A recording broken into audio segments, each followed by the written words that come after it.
Indian judiciary एक ऐसी जगह है जहां पर डिसिप्लिन और प्रोफेशनलिज्म पैरामाउंट है। एडवोकेट्स और जजेस के बीच का रिश्ता केवल एक लीगल फ्रेमवर्क तक ही सीमित नहीं रहता, बल्कि यहाँ पर म्यूचुअल रिस्पेक्ट और डेकोरम का होना भी जरूरी है। जुडिशरी के लिए ये इम्पोर्टेंट है कि एडवोकेट्स और जजेस आपस में सम्मान से बात करें और कोर्ट की डिग्निटी को हमेशा के लिए मेंटेन कर सके। लेकिन हाल ही में कुछ ऐसे केसेस सामने आए हैं जहां पर इस एक इम्पोर्टेंट एस्पेक्ट पर चैलेंज दिखाई दिया है। ऐसा ही एक मामला हाल ही में सुप्रीम कोर्ट के सामने आया है, जहां पर एक एडवोकेट ने सुप्रीम कोर्ट रजिस्ट्री को एक ईमेल लिखा है और कहा है कि जस्टिस अभय एस ओक के सामने उनका केस ना रखा जाए, क्योंकि वो अपने केस को उन्हें नहीं सुनाना चाहते। अब इस एक इंसिडेंट ने सुप्रीम कोर्ट के डेकोरम पर काफी प्रश्न खड़े कर दिए हैं। साथ ही ये डिबेट भी शुरू हो गई है कि क्या ऐसा करना एडवोकेट के नजरिए में सही था या नहीं। अब जायज सी बात है, ये सुनकर जस्टिस अभय एस ओक तो काफी गुस्से में आए ही होंगे और साथ ही उन्होंने काफी स्ट्रॉन्ग रिमार्क्स इस हियरिंग पर दिए ही होंगे।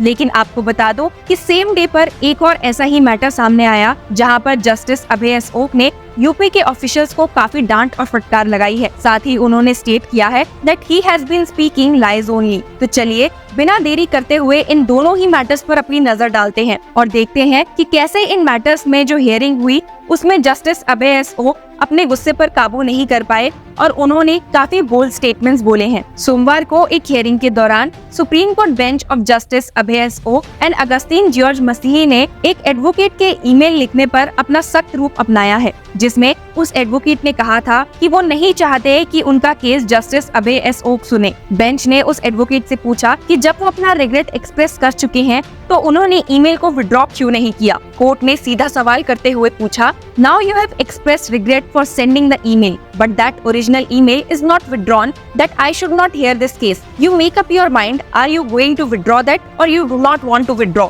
इस सवाल ने ये तो साफ कर दिया कि कोर्ट ने उस ईमेल का एक स्ट्रॉन्ग कॉग्निजेंस लिया है। साथ ही ये भी कि कोर्ट इस मामले को काफी सीरियस तरीके से डील कर रही है। जब एडवोकेट ने एक्सप्रेस रिग्रेट किया था तो ईमेल वापस लेना चाहिए था। एडवोकेट ने कोर्ट से कहा कि वो ईमेल को वापस ले लेंगे और साथ ही इस मामले में एक एफिडेविट भी फाइल करेंगे, लेकिन तब तक डैमेज हो चुका था। अब इस मामले में एक और इंटरेस्टिंग बात सामने आई। कोर्ट ने नोट किया कि एडवोकेट के क्लाइंट ने भी डायरेक्टली उन्हें ईमेल किया है, जबकि एडवोकेट उनका केस ऑलरेडी देख रहे थे। आपको बता दो कि ये साफ साफ लीगल एथिक्स का वायलेशन है, क्योंकि जब एक एडवोकेट क्लाइंट का केस रिप्रेजेंट कर रहा होता है तो क्लाइंट का कोर्ट के साथ एक डायरेक्ट कनेक्शन बनाना जुडिशरी के डेकोरम के खिलाफ है। इस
है कि जुडिशरी में डेकोरम और प्रोफेशनलिज्म का होना कितना जरूरी है। साथ ही एडवोकेट्स और जजेस के बीच का बैलेंस भी होना जरूरी है ताकि जुडिशरी स्मूथ फंक्शन कर सके। कोर्ट ने एडवोकेट के रजिस्ट्री को ऐसे ईमेल्स भेजने के इशू को काफी सीरियसली डील किया और साथ ही ये भी इंश्योर किया कि कैसे ऐसे ईमेल्स जुडिशरी के स्ट्रक्चर के खिलाफ होते हैं। खैर, ये तो बात हुई एक केस की। एक और दूसरे ही केस में supreme court bench of justice Abhay S O and Augustine George Masih ने एक और ऐसे ही मैटर को डील किया, जहां पर उन्होंने राजेश कुमार सिंह, जो Uttar Pradesh prison administration and reforms department में प्रिंसिपल सेक्रेटरी थे, का मामला देखा। आपको बता दो कि उन्होंने कोर्ट के सामने एक एफिडेविट फाइल करते हुए कुछ गलत इन्फॉर्मेशन दी थी, जिसमें उन्होंने ये दूसरा एफिडेविट एक रिमिशन केस में फाइल किया गया था, जिसमें ऑफिशियल ने डिलेस का जस्टिफिकेशन एक गलत तरीके से दिया था। इससे पहले भी बेंच ने उन्हें एक मौका दिया था ताकि वो अपने कॉन्ट्रडिक्शंस को समझा सके, लेकिन उनके द्वारा फाइल किया गया ये दूसरा एफिडेविट भी बेंच को इम्प्रेस नहीं कर पाया। इस बारे में कोर्ट ने उनसे कहा, "We thought this officer will come clean, but for the last 3 occasions he has only spoken lies. You have not come clean. Now face the music. Absolute defiance of court's order. Because of your act, somebody else's liberty is at stake." और court ने कहा कि इसीलिए अब ये issue एक administrative issue नहीं बल्कि एक क्रिमिनल केस बन गया है। बेंच के इन रिमार्क से पता चलता है कि कोर्ट के सामने झूठ बोलना कितना बड़ा इशू है। सुप्रीम कोर्ट ने उस ऑफिशियल के अगेंस्ट एक क्रिमिनल कंटेम्प्ट नोटिस जारी किया है, जिसमें उन्होंने कहा है कि ऑफिशियल ने अपने एफिडेविट में कॉन्ट्रडिक्टरी स्टेटमेंट दिए हैं, जो कि एक फॉल्स एफिडेविट बनाता है। कोर्ट का कहना था, "Prima facie it appears to us that the stand taken by him in affidavits is completely contradictory to the stand taken by him when he appeared via VC. Therefore, prima facie it appears that he has filed the false affidavit." आपको बता दो कि UP state के council ने court को बताया है कि राजेश के अगेंस्ट सरकार ने एक कड़ा कदम उठाया है और उन्हें उनके पद से हटा दिया गया है। साथ ही उनके खिलाफ एक डिसिप्लिनरी एक्शन भी लिया गया है, लेकिन कोर्ट ने उन्हें साफ कह दिया कि इसका ये मतलब नहीं है कि उन्हें उनकी गलतियों से मुक्ति मिल जाती है। आपको बता दूं कि ये पूरा मामला एक प्रिजनर के रिमिशन के लिए था, जिसमें कन्विक्ट ने अपनी सजा से पहले रिहा होने की अर्जी डाली थी। सुप्रीम कोर्ट ने इस रिमिशन एप्लीकेशन में डिले को काफी गंभीरता से देखा और साथ ही प्रिजनर को टेम्परेरी बेल पर रिहा किया। कोर्ट ने स्टेट को इस फाइल के प्रोसेस में देरी का कारण बताने के लिए कहा था, क्योंकि सुप्रीम कोर्ट ने मई 13 को 1 महीने का डेडलाइन दिया था। राजेश कुमार सिंह ने पहले एफिडेविट में स्टेट सेक्रेटरीट की धीमी प्रतिक्रिया और मॉडल कोड ऑफ कंडक्ट में देरी का कारण बताया था, लेकिन बाद में जो एफिडेविट कोर्ट के ऑर्डर पर फाइल किया गया, उसने ये दिखाया कि असली कारण कुछ और ही था। सिंह की टाइमलाइन ऑफ इवेंट्स को देखकर कोर्ट को कॉन्ट्रडिक्शंस नजर आए, जो 20 अगस्त और 28 अगस्त की हियरिंग में हाईलाइट हुए। सोमवार को हुई हियरिंग में सुप्रीम कोर्ट ने इस बात को क्लैरिफाई किया कि MCC यानी कि model code of conduct convict की रिमिशन फाइल की गई प्ली के सामने नहीं आना चाहिए था, लेकिन स्टेट ने अपनी फेलिंग्स के लिए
गया है कि अगर हम इस डेकोरम को मेंटेन नहीं करते हैं तो जुडिशरी का सिस्टम खुद कोलैप्स कर जाएगा। आपका इन दोनों ही खबरों पर क्या कहना है? Share with us and keep following law chakra.